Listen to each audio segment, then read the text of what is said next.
Alright, project number 3. This is Christy Burton. Apply concepts of torque and angular force to a slap in softball. Torsion is created in the load phase, so that's when the slapper crosses over. Her front foot will go forward, her hands will go back, kind of creating torsion in that swing, building momentum for her hands to be able to generate that power later on. This is also where we have to take into consideration Newton's second law of motion, where it states that the greater the force applied to an object, the greater the acceleration. So whatever she's building back in that load phase is going to help her to generate the power later on in the swing. The force acting on the bat on the at-bat is determined by the velocity in the center of mass and angular velocity of the bat. So they have to understand where their hands are, where they're supposed to be, where their body position is, if they're in the center, or if they're over or back. This is a concept we kind of have to teach them along the way. What factors affect torque? It has to happen in a sequence. So the swing, any kind of swing, anything that really happens in softball, but especially a slap, has to happen in a sequence. Her hands have to come forward, her feet come forward, hands come back. That's going to trigger where her hands can work off the power generated from below. So making sure she can provide the rotation angle, velocity, center of gravity, most importantly, working, like I said, into a sequence. So there has to be a negative movement in order for that momentum to build to generate the movement forward.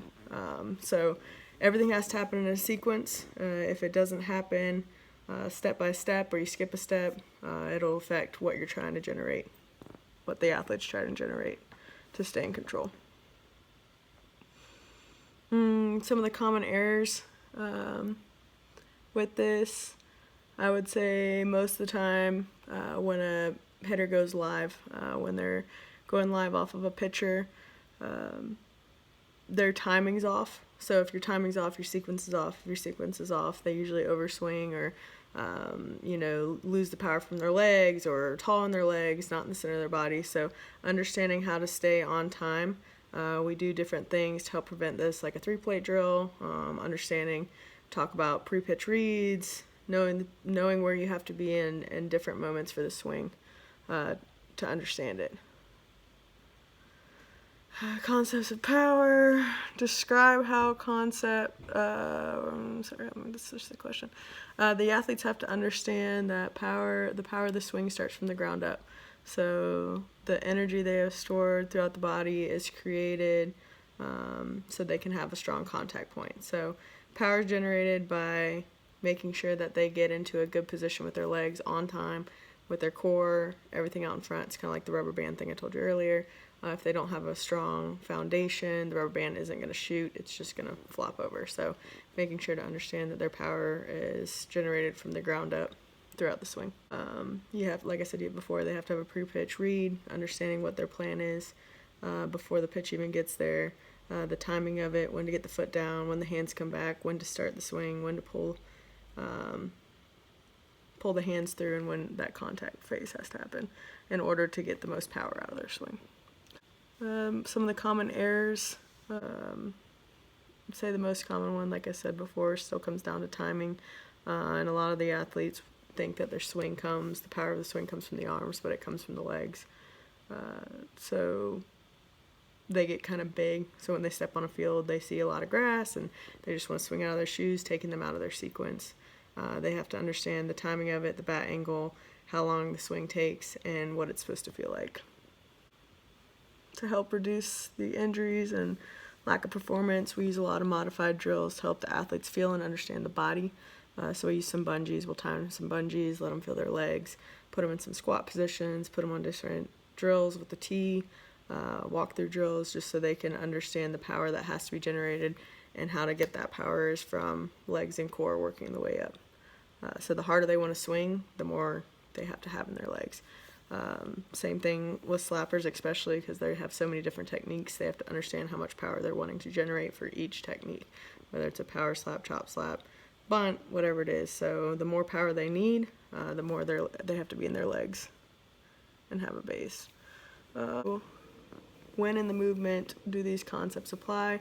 Once we have a foundation through our load, the hands and arms will start to proceed forward. This is when the kinetic chain is released from the front arm, starts to drive to the ball, unlocking the shoulder joint, elbow, and wrist. While in the lower half, you're activating your core, unlocking your hips and knees, ankles to unleash that drive forward. Currently, the athlete is working to make contact with the ball, so she will have tension and she will compress into her front side, allowing the hands and the bat to get through the zone. Once she makes contact, she should be in the center of her body with most of her weight driving to the front side of her body.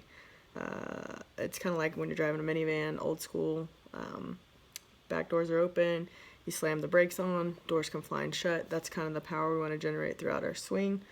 So once our slapper gets in the position that she wants to be in, she has control of how much power and the timing of and how to get those, basically everything she collected back forward.